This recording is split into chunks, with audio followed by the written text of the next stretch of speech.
it's Jamie and Jimbo. We love to travel, camp, spend time with family and friends, check out local foods, and especially hang out with our girls. Welcome to What a Day with J&J, where every day is a story worth sharing. Good afternoon, you guys. So I just got off work, so now it's time to check out Sarasota. I'm actually staying in this area, so it's just a quick drive down the street to St. Armands Circle. This area is famous for its boutiques, restaurants, entertainment. They always have events going on around the St. Armands Circle. And then right across the street is beach access. And I'm keeping my fingers crossed that tonight we'll get to see a sunset. So let's go check out Sarasota. Welcome to St. Armands Circle, one of Sarasota's most iconic spots. This charming little loop is packed with unique shops, fantastic restaurants, and a lively atmosphere that perfectly captures the Florida beach town vibe. The Circle was originally designed by John Ringling. Yes, you heard that right. The same Ringling from the famous Ringling Brothers Circus, back in the 1920s as a shopping and dining destination for residents and visitors alike. Around the perimeter, you might spot several plaques and monuments. These are tributes to the Ringling legacy and circus history that's deeply woven into Sarasota's culture. They celebrate the circus families and the impact they had on shaping this vibrant community. One of the most prominent statues here is of Christopher Columbus. This statue was placed here in the early 20th century to honor Columbus's role in history as the explorer who opened the Americas to European settlement. While it reflects the era's perspectives, it has also become a conversation piece about the history and its complexities.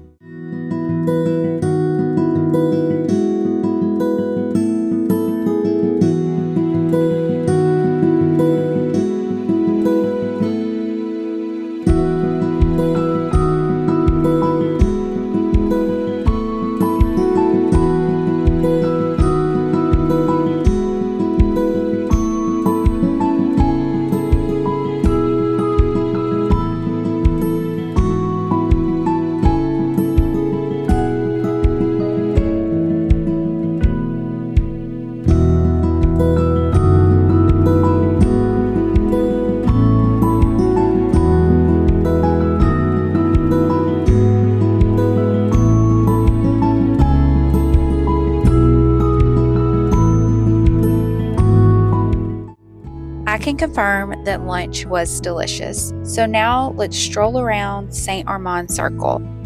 As we walk around, you'll notice a great mixture of boutiques, art galleries, and specialty stores. Whether you're hunting for beachwear, handcrafted jewelry, local art, or somewhere to just stop and have some dessert, this is the place to find it. I'm sure you will find what you are looking for here.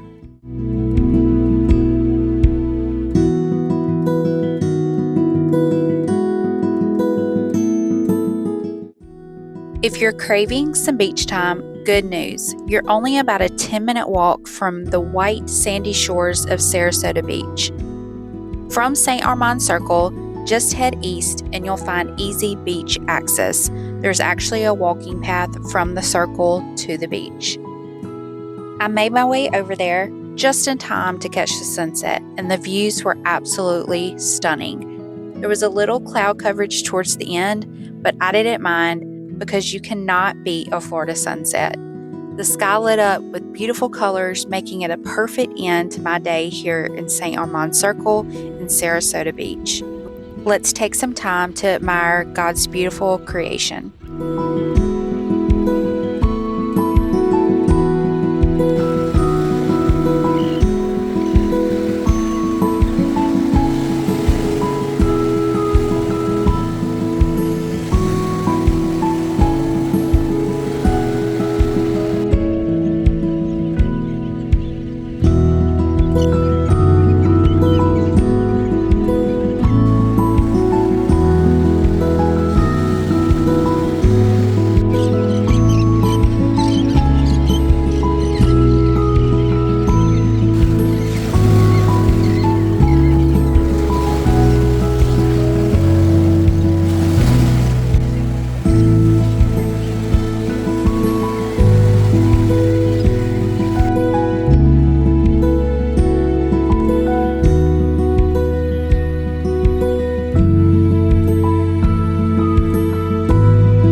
All right, guys, I'm back in my hotel. It's a little bit after 9 p.m. Let's do a little recap of Sarasota. First off, I headed to St. Armands Circle and had some dinner at a restaurant called Cha Cha Coconut. You guys, like these appetizers that I keep getting at restaurants here are like blowing my mind. Because, like I said yesterday, like I look forward to trying the grouper and having the grouper when I come to this part of Florida. And don't get me wrong, it's been very good and delicious. But I had some coconut shrimp for appetizer, and it came with like a honey mustard dipping sauce, which one wouldn't think to put the two together, but it was very good. And then I had grouper tacos for my main dish. They were blackened grouper tacos, and it came with a side of rice and beans. Very good. I mean, I love any kind of grouper. You can prepare it anyway, and I love it. So it was very good. And then after dinner, I walked around St. Armand Circle just to check out what they had to offer. If you're into shopping, it is a very good area to get in some shopping. They have jewelry stores, clothing stores, little boutiques, and any kind of restaurant really you can think of: Italian, Cuban, Mexican, and then local seafood fare. So there's definitely a lot to offer in this small area in town. So I walked around and then I headed to the beach. I headed to Lido Key.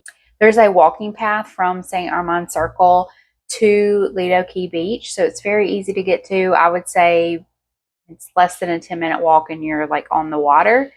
Once the sun started setting and it got cooler and you're by the waves, I mean, it was just a perfect night, and I love a good sunset.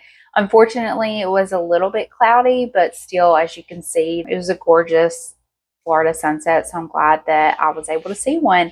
And I just hung out on the beach for a little bit. The beach was a very nice area. It was more of a nature reserve. There was an area where you couldn't walk because of a bird nesting zone. And I also saw like a cage for releasing turtles. So that would have been cool to see. I've never seen that before. The area is really nice. Nice to see the contrast between Clearwater and Sarasota or Lido Key. But it was a beautiful night. After sitting at the beach for a while, I went and had some ice cream and tried a new ice cream place. This place was called Big Olaf, and it was good. I will warn you that it's cash only. They do have an ATM there, thank goodness, because that's what I had to use because I never have cash. And so just be aware of that. And it was good. I will say that the ice cream creamery in Clearwater was better as far as a creamy ice cream consistency. At Big Olaf, and this is going to sound weird, but the ice cream had a little bite to it, kind of like frozen yogurt, how that consistency, there's just a little bite to it, if that makes sense. And the one at the Ice and Cream Creamery was just a creamier ice cream. Flavor wise, I got coffee bean, and it could have had a little bit more of that coffee flavor, but it was good. So I can't knock it. It was good ice cream, and I'm glad I stopped by there. But yeah, I'm back at the hotel. I'm going to get ready for bed, and then tomorrow I have one more beach town to check out. So come along with me.